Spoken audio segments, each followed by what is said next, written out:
السلام عليكم ورحمة الله وبركاته. علي سلمان الشميري، شاعر من اليمن. من الشمير برضه؟ من شمير، ولي علاقة بالدكتور 40 سنة.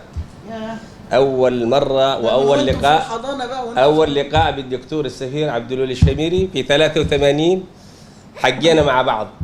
وضحت أعمارنا. ما فيش مشكلة، كنا الحقيقة يعني. أيوة. أيام كنا أطفال. وبعد 83 هكذا توالت اللقاءات بعد ذلك. وفي كل مرة من المرات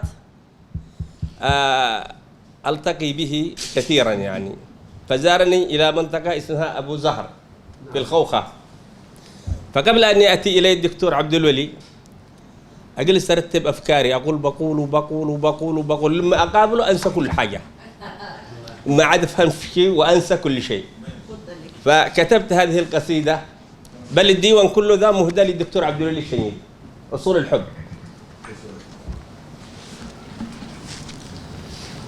أرتب أفكاري للقياك دائما، وأصنع للألفاظ لحنا ومعجما،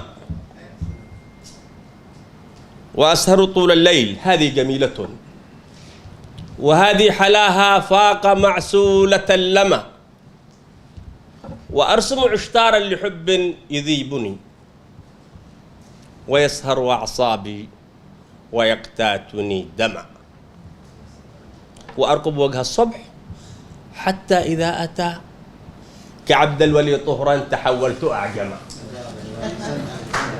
ما عاد أدريش إيش أقول يعني، أقول أقابل أنسى كل حاجة، ما عاد أعرف أقول حاجة. تحولت لا أدري باسمي ومن أنا، وهل تصبح الأفكار في لحظة دمى، وتفعل فعل السحر والخمر أعين، جلاها الذي سواك نورا وأنجما،